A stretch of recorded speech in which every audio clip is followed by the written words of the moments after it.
Bonjour à tous, merci de nous être fidèles. Tout de suite le sommaire de votre journal. Le mois de Ramadan amorcé sous le signe de la solidarité et de la cohésion sociale, toujours prôné par la Fondation Mohamed V pour la solidarité. Nous suivrons dès le début de ce journal un reportage à Tanger sur l'opération de soutien alimentaire qui veille au respect des conditions sanitaires strictes en cette période de crise liée au Covid-19. Le Covid-19, justement, nous ferons le point sur le dernier bilan. 130 nouveaux cas contaminés par le virus ont été recensés entre hier 18h et aujourd'hui à 10h. 12 nouvelles rémissions et un seul décès. Nous aurons en direct avec nous par Skype depuis Marseille en France une spécialiste marocaine de microbiologie, le docteur Sarah Blali du fameux Institut Hôpital Universitaire Méditerranée Infection.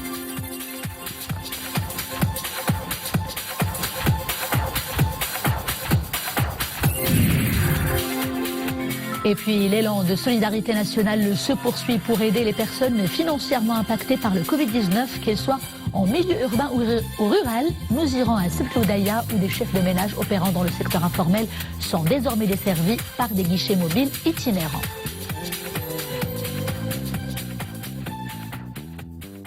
Bonjour, premier jour du mois sacré de Ramadan, le mois béni qui appelle à la cohésion et aux valeurs du partage. Comme chaque année, l'élan de solidarité est déclenché par la Fondation Mohamed V pour la solidarité à travers plusieurs initiatives en faveur des personnes socialement vulnérables, notamment l'opération de soutien alimentaire Ramadan 1441. Avant qu'il soit acheminé aux bénéficiaires, les paniers alimentaires passent d'abord par une grande opération de désinfection. Les détails tout de suite avec Nissel El Hamdaoui. Ces hommes en combinaison de protection sont mobilisés pour une grande opération de désinfection. Ils visent d'abord ce dépôt à Tanger où seront stockées les denrées alimentaires destinées aux plus démunis dans le cadre de l'opération Ramadan 1441 organisée par la Fondation Mohamed V pour la solidarité. On a procédé à 3 opérations, la désinfection des locaux avant l'acheminement des produits alimentaires, la désinfection des personnes qui auront la mission de porter ces produits-là dans ces locaux, et la 3e, c'est la désinfection du sac où on va mettre les produits pour l'acheminer aux bénéficiaires. Les produits, donc, ils sont homologués par l'ONSA. La solidarité s'organise pour acheminer ces paniers garnis de produits de première nécessité aux bénéficiaires dans les meilleures conditions sanitaires. Ces denrées alimentaires sont destinées à la province préfecture Tanger-Assela. 6650 familles vont bénéficier de ces denrées alimentaires, dont 2350 de la ville de Tanger.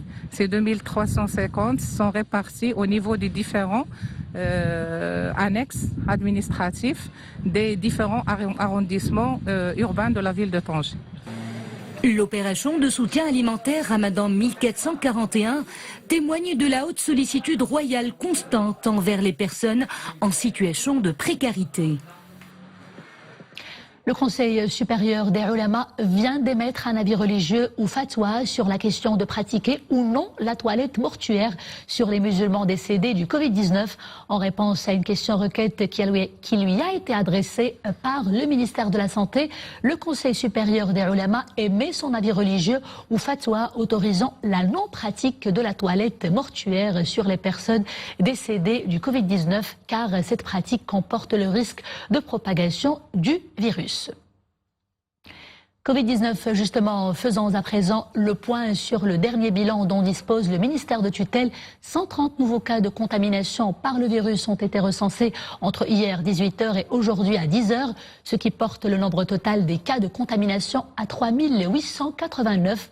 Le nombre des cas guéris s'élève pour sa part à 498 avec 12 nouvelles rémissions complètes et malheureusement un nouveau décès, portant le total des morts à 159. Nous retenons également que le nombre des cas exclus après plutôt les résultats négatifs effectués au laboratoire est de 20 723 personnes. Le ministère de la Santé invite toujours les citoyens à ne pas baisser la garde et à respecter les règles d'hygiène et de sécurité sanitaire ainsi que les mesures préventives prises par les autorités marocaines. Et nous avons en direct avec nous par Skype depuis Marseille en France et son fameux Institut hospitalier universitaire Méditerranée Infection, le docteur Salah Blali. Docteur, bonjour. Vous êtes spécialiste en microbiologie et vous faites partie de l'équipe du très controversé professeur Didier Raoult en raison de ses déclarations récentes, notamment sur la saisonnabilité du Covid-19. Nous allons y revenir tout à l'heure, mais tout d'abord, je vous demande de nous commenter dans un premier temps deux indicateurs essentiels. Le R0 du Maroc qui est aux environs d'1,19% et puis le taux de mortalité qui se situe autour de 4,2%. Bonjour, merci pour l'invitation et aussi je vous souhaite un bon ramadan. Par rapport aux chiffres de mortalité au Maroc, on peut dire qu'on est dans la bonne voie. Le Maroc enregistre 4,3% de mortalité. Par rapport, par exemple, à la France, la France enregistre aujourd'hui plus de 22 000 morts. Et c'est un grand chiffre. On peut dire ça, c'est grâce aux décisions que le Maroc a pris par rapport au confinement strict, par rapport au protocole. Le Maroc n'a pas hésité pour adopter le protocole de traitement et ça, je pense qu'on est dans la bonne voie. Et pour ce qui est du R0 ? Par rapport au R0, je pense qu'aussi c'était un bon chiffre par rapport au pourcentage qui est auparavant. Je pense qu'on est dans la bonne voie. On espère que le chiffre de mortalité va diminuer avant le début de l'été.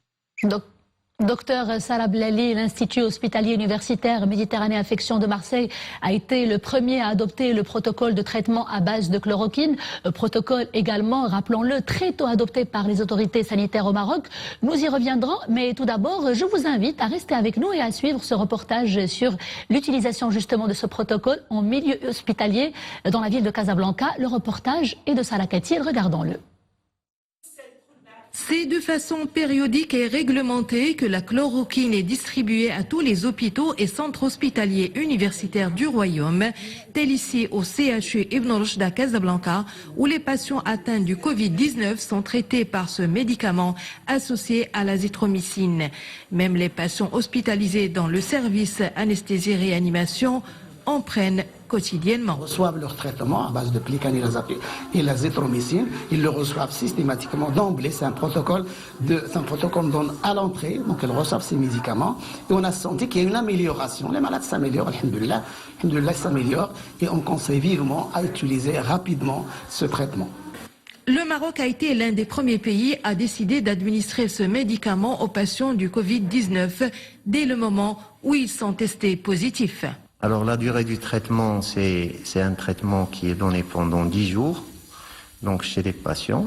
Bien sûr, le traitement vise d'une part à éviter que les malades ne fassent des formes graves, donc pour réduire la charge virale, et aussi à permettre aux patients qui sont déjà infectés, même ceux qui sont en milieu de réanimation, de pouvoir guérir de cette maladie.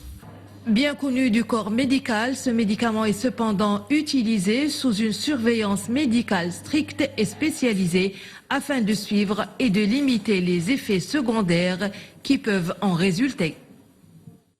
Docteur Salah Blali, de quelles données scientifiques disposez-vous aujourd'hui concernant justement le recours à ce protocole de traitement, faute de mieux pour le moment, paraît-il ? Tout d'abord, je suis fière et vraiment heureuse que le Maroc n'a pas hésité pour adopter ce protocole. Ici à Marseille, la situation est stable. On a traité plus de 3000 cas positifs et on n'a eu que 12 morts et on peut dire que les études avancent et on voit aussi que d'autres pays ont commencé à utiliser le traitement. À peu près maintenant, les dernières statistiques ont enregistré 50% de médecins dans le monde qui utilisent soit l'azithromycine seule ou en combinaison avec l'hydroxychloroquine. Un protocole qui marche, docteur, mais pourquoi un antibiotique, c'est-à-dire l'azithromycine, rappelons-le, couplé à un antipaludéen? Est-ce un pur hasard? Par rapport à la combinaison des deux, on avait fait des tests in vitro, c'est-à-dire dans des boîtes. On a cultivé le virus en présence avec l'hydroxychloroquine seule et l'azithromycine, et en combinaison avec l'azithromycine. Et on a montré que l'association des deux baisse considérablement la charge virale. Et aussi, ça a été confirmé sur des essais cliniques. C'était la première étude qui a été publiée. Et l'association des deux a montré l'efficacité en diminuant la charge virale au bout de 6 jours. Docteur Sarah Blali, vous êtes l'une des premières chercheuses au monde à avoir pris un cliché au microscope électronique du Covid-19. Parlez-nous de ce virus justement. Par rapport à la morphologie de ce virus, la morphologie, ça ressemble aux autres coronavirus de la famille qu'on appelle coronaviridés. Du coup, on voit une sorte de couronne. Et pour le moment, on ne peut pas différencier entre ce coronavirus et les autres coronavirus. L'avantage de ce qu'on fait, nous, c'est qu'on étudie le cycle du virus dans la cellule, c'est-à-dire comment le virus rentre, comment il infecte les cellules. Et ça a fait l'objet d'une étude qui est en cours de publication. Qu'en est-il de sa volatilité dans l'air, sa possible volatilité, sa durée de vie sur les surfaces? On n'a pas encore tranché. Pensez-vous qu'on mettra encore plus de temps à trancher par rapport à ce genre de choses? Pour le moment, il y a plusieurs études en cours. On ne sait pas exactement beaucoup de choses sur ce virus. Ce qu'on sait, c'est qu'il a un autre pouvoir de propagation par rapport aux autres virus, mais les études sont toujours en cours. Et qu'en est-il de sa supposée saisonnabilité? Dispose-t-on aujourd'hui d'assez d'éléments pour lui accorder, on va dire, cette caractéristique, comme l'a fait d'ailleurs le professeur Didier Raoult? Par rapport à la saisonnalité, on ne sait pas encore, mais en se basant sur les chiffres, on voit ici à Marseille le nombre de cas positifs et le nombre d'hospitalisations ont diminué. Et professeur Raoult avait proposé que le Covid-19 va disparaître bientôt. C'était par rapport aux autres virus respiratoires comme la grippe. Et pour le moment, on ne sait pas encore, c'était juste des propositions. Justement, parlons de propositions. Certains professeurs et certaines études scientifiques parlent d'une possible deuxième vague. Que pouvez-vous nous dire sur cela? Pour le moment, on ne sait pas. Ce qu'on peut dire, c'est en se basant sur les chiffres. En ce moment, on voit une diminution de nombre de cas positifs et aussi diminution de nombre de mortalité et augmentation de nombre de guérisons. Et pour le moment, on ne sait pas s'il y aura des souches mutées ou pas. Du coup, on reste sur le propos qu'on ne sait pas encore et on espère que le virus va disparaître avant le début d'été. On l'espère tous, professeur. Docteur plutôt, Sarah Blali, vous étiez avec nous en direct depuis Marseille. Je rappelle que vous êtes spécialiste en microbiologie et que vous participez aux recherches entreprises à l'Institut hospitalier universitaire Méditerranée Infection. Merci pour ces éclaircissements.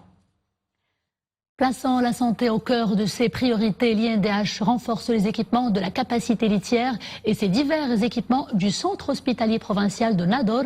Un budget de plus d'1,5 million de dirhams y a été consacré. Les spécialités les plus concernées sont notamment la cardiologie, la pneumologie et la réanimation pour mieux faire face à la crise liée au Covid-19. Rachid Latabi et Mounia Marouche. L'équipe soignante militaire et civile de l'hôpital Hassani réceptionne avec grande motivation les nouveaux équipements médicaux acquis pour faire face à l'afflux des patients atteints du coronavirus. Une initiative qui vise à renforcer la capacité d'accueil de ce centre hospitalier provincial pour faire face à cette pandémie.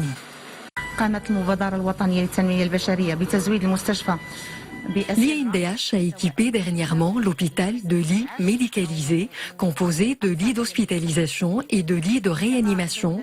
L'INDH a également fourni des respirateurs, des moniteurs et des équipements de cardiologie. Souffrant d'insuffisance rénale, ces patients Covid suivent au niveau du service d'hémodialyse un protocole de soins bien précis. Un traitement assuré par des néphrologues qui appliquent à la règle les mesures de protection. 4 patients Covid-19 souffrant en plus d'insuffisance rénale suivent leur hémodialyse ici et leur traitement se passe dans de bonnes conditions. Ceci est dû à la mobilisation de l'INDH qui nous a procuré des générateurs d'hémodialyse. Nous suivons notre traitement ici dans de meilleures conditions. L'équipe soignante civile et militaire veille sur nous et sur notre bien-être pendant notre séjour médical. Grâce à un budget de plus d'1,5 million de dirhams, l'hôpital a étoffé son dispositif de santé, un dispositif grâce auquel médecins et infirmiers peuvent maîtriser au mieux la prise en charge des personnes atteintes du coronavirus. Des soldats de l'ombre qui veillent même à procurer à ces patients une ambiance conviviale. À compter de ce soir, premier jour du mois sacré de Ramadan, il vous est formellement interdit de vous déplacer entre 19h et 5h du matin en dehors de vos domiciles ou de vous trouver sur la voie publique pendant ces tranches horaires, que ce soit à pied ou alors à bord de différents véhicules de transport, à l'exception des personnes travaillant ou exerçant dans les secteurs et les activités vitales et essentielles, à savoir les cadres de santé médicaux et paramédicaux, le transport médical, le personnel pharmaceutique, les agents et les auxiliaires d'autorité, les services de sûreté, les services et les forces armées royales, les services de la protection civile, les services de la délégation générale à l'administration pénitentiaire et à la réinsertion, les services de l'administration des douanes et des impôts indirects, les personnes en urgence médicale. Pour ce qui est des personnes travaillant dans les services de permanence, dans les administrations publiques et les cadres des établissements médiatiques publics et les radios privées également, eh bien, elles doivent disposer d'une attestation signée et cachetée par leurs supérieurs dans les établissements concernés, justifiant leur travail nocturne. Il s'agit aussi des équipes d'intervention opérant dans les secteurs de base à utilité publique, eau, électricité, assainissement et nettoyage, télécommunications, autoroutes, des préposés religieux chargés d'appeler aux prières dans les mosquées et des personnes également travaillant dans les activités ayant un lien direct avec la vie quotidienne des citoyens et qui nécessitent un travail nocturne comme les boucheries, les boulangeries ainsi que les personnes chargées du transport de marchandises. Pour atténuer les répercussions socio-économiques du Covid-19, les aides financières sont allouées aux personnes impactées et sont assurées par le Fonds spécial de gestion du coronavirus créé sur haute instruction de Sa Majesté le Roi Mohammed VI. Eh bien, pour les zones rurales non encore desservies par les réseaux bancaires, sachez que depuis 3 jours déjà, des guichets mobiles les sillonnent les communes concernées pour acheminer les aides en question aux personnes dans le besoin, notamment les nord-amédistes opérant dans le secteur informel. Reportage depuis Sebtloudaïa dans la région de Festaounet avec Mustafa Zahiri, Brahim El-Ghouti et Myriam El-Missi. En arrêt de travail, ces chefs de ménage issus du monde rural n'ont pas eu à se déplacer pour effectuer le retrait de leurs aides financières. Leur commune est désormais desservie par des guichets mobiles itinérants. Port de masque et distanciation de mise, ils ont perçu leur pension tout près de chez eux. Je travaille dans le secteur informel. J'ai vu l'annonce à la télévision et j'ai envoyé le SMS au 1212. Aujourd'hui, j'ai pu récupérer la somme d'argent. Cela va nous permettre de joindre décemment les 2 bouts en ce mois de Ramadan. Je suis agriculteur, père d'une famille de 6 personnes. Je satisfais toutes les conditions pour bénéficier de l'aide. Elle nous est fortement utile en cette période exceptionnelle. Je suis veuve, c'est mon fils qui s'est occupé de faire la demande. Aujourd'hui, je suis heureuse de recevoir cette somme d'argent. Avant de passer au guichet, la désinfection des mains est de rigueur. Une étape préventive primordiale pour se protéger et protéger les salariés chargés des versements.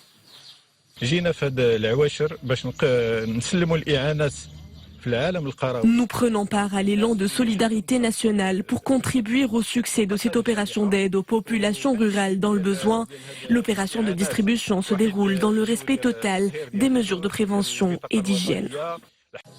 Ramédistes et non-ramédistes, ces chefs de famille en difficulté ou aux revenus modestes perçoivent la somme de 800 dirhams pour les familles de 2 personnes ou moins, 1000 dirhams pour les familles de 3 à 4 personnes et 1200 dirhams pour les familles de plus de 4 personnes. Notez à présent cette alerte émanant de la direction de la météorologie nationale. De fortes averses orageuses de niveau orange intéressent aujourd'hui plusieurs provinces du royaume. Mais sur ces images, l'Oued Sift, des images que vous allez tout de suite voir. L'Oued ce matin,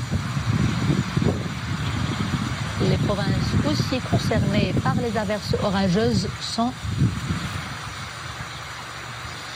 également les Alayesh, Ouezen, Chefchaouen, mais à l'instant, nous regardons des images réalisées à Oued Sift, à Marrakech.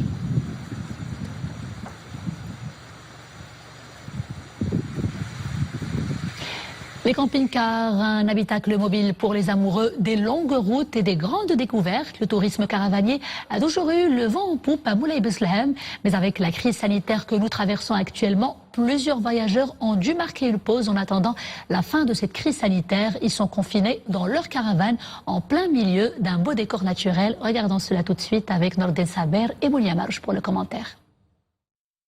En débarquant il y a 40 jours dans ces vastes champs de Moulay Beslehem, ce couple français ne savait pas que ce qui devait se passer comme sur des roulettes allait subir les contraintes du coronavirus.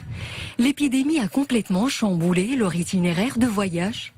Ils sont donc confinés dans leur camping-car en attendant la fin de la crise pour profiter de la volupté de Dame Nature et prendre la route vers le sud du royaume. Et les événements ont fait que nous nous sommes retrouvés donc un peu coincés.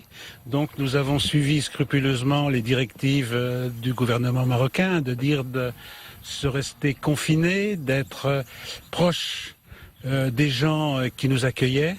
Donc on a trouvé l'idéal ici, ce camping, avec des gens très très sympathiques. Ben, ma foi, on a une très très bonne ambiance ici. On est aux petits soins.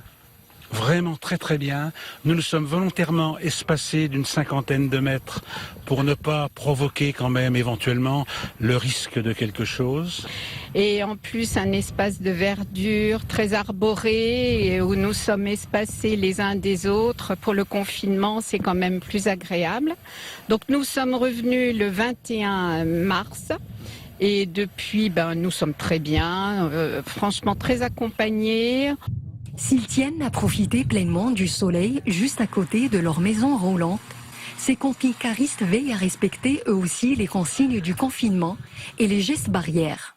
Ils peuvent également compter sur la générosité des bénévoles de la localité. Ces touristes n'ont pas pu regagner leur pays à cause de cette crise sanitaire.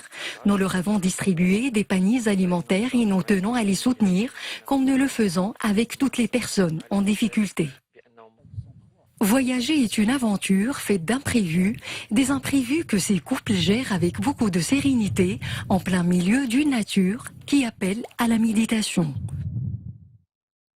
Notez ce changement d'horaire à l'avènement du mois sacré de Ramadan. Durant le mois béni, les administrations, les établissements publics et les collectivités territoriales également adoptent l'horaire continu, c'est-à-dire de 9h à 15h.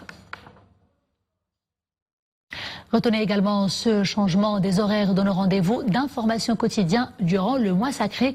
Nous aurons comme aujourd'hui le plaisir de vous retrouver à partir de 13h. Et nous serons suivis du JT en langue espagnole à 15h30. Ensuite, des bulletins d'infos en arabe et en amazigh. L'édition principale vous donnera pour sa part rendez-vous à 21h30. Et puis, le dernier point de l'actualité en arabe, ce sera aux alentours de minuit et demi. Et c'est la fin de ce journal. Dans quelques instants, vous avez rendez-vous avec Zobeïd El Fathi pour le JT hispanophone. Quant à moi, je vous dis à demain, toujours avec grand plaisir. D'ici là, portez-vous bien.